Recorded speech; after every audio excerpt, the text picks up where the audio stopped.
je vais considérer différents scénarios. Je ne vais pas envisager tous les cas, mais je vais considérer des conditions limites classiques. Le cas 1 est représenté sur cette figure. Vous le voyez là, vous avez un corps solide 1 et un corps solide 2, supposés en contact thermique parfait, ça c'est un peu utopique. Le premier a une conductivité lambda 1, le deuxième a une conductivité lambda 2. Le premier est opaque, le deuxième est transparent. Je dois écrire l'expression de la conservation de l'énergie à l'interface compte tenu des différents modes de transfert. Eh bien, il faut faire d'abord l'inventaire de ces transferts. Je le fais sur cette planche. Dans le milieu 1 qui est opaque, le flux radiatif est nul, donc la chaleur ne diffuse que par conduction. Donc dans le milieu 1, je n'ai que de la conduction thermique. Dans le milieu 2 qui est transparent, vous avez deux modes de transfert. Vous avez la conduction et vous avez un transfert radiatif par le champ électromagnétique. À partir de là, je vais pouvoir écrire la continuité du flux d'énergie à l'interface. L'axe est orienté vers les Y positifs, et j'écris simplement que dans ce cas 1, moins lambda 1 dt1 sur dy en Y égale 0, qui est le flux conductif dans le milieu 1, compté positivement dans le sens de l'axe, est égal à la somme du flux conductif dans le milieu 2, de conductivité lambda 2, moins lambda 2 dt2 sur dy en Y égale 0, toujours compté positivement dans le sens de l'axe, et d'un flux radiatif. Question, quelle est l'expression du flux radiatif ici? C'est flux émis moins flux absorbé, ou c'est le flux partant moins le flux incident, compte tenu de l'orientation de l'axe vers l'extérieur du corps opaque. Bon. Voilà un cas très classique. Un cas encore plus classique, très similaire, est donné ici. C'est ce que j'appellerais le cas 2. Qu'est-ce que je considère maintenant? Je considère un solide opaque vers les Y négatifs de conductivité lambda et le milieu du côté des Y positifs est cette fois-ci un fluide transparent en mouvement.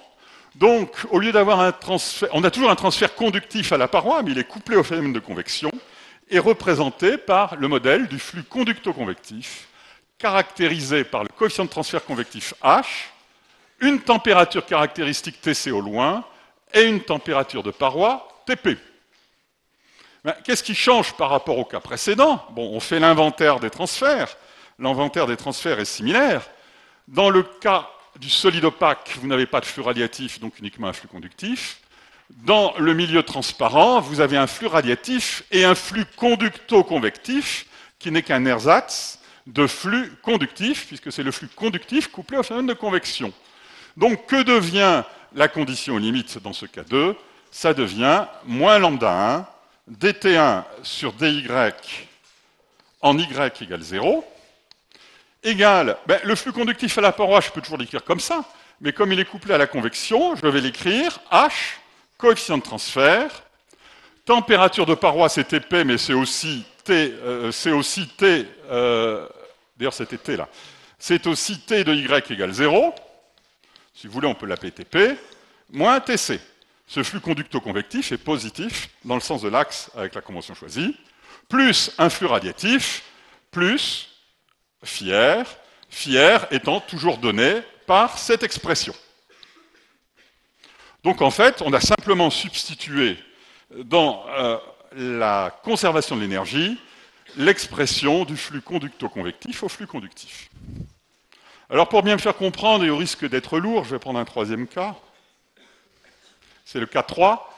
C'est le même cas que précédemment, simplement j'ai eu le mauvais goût d'orienter l'axe vers la gauche. Donc, comme les flux sont comptés algébriquement, qu'est-ce qui se passe à ce moment-là? On fait la même analyse.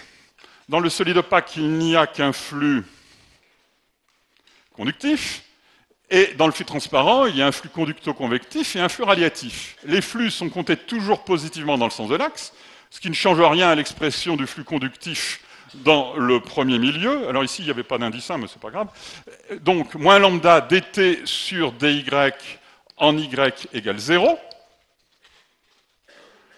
Maintenant, j'ai un flux conducto-convectif dans le milieu 2, mais cette fois-ci, l'axe étant orienté vers la droite, ce flux va s'exprimer h tc moins t de y égale 0.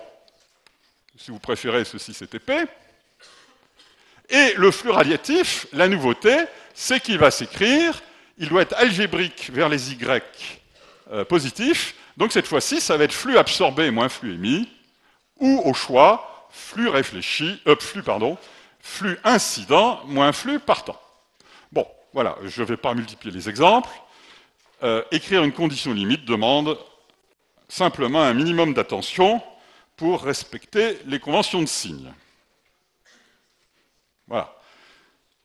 Ça, c'est l'objectif d'un cours de rayonnement, c'est d'aller introduire l'expression correcte d'un flux radiatif, ici, au sein d'une condition limite à la paroi d'un corps opaque, et ce flux radiatif arrive en compétition avec les autres flux conductifs, et dans certains cas, conducto-convectifs et convectifs.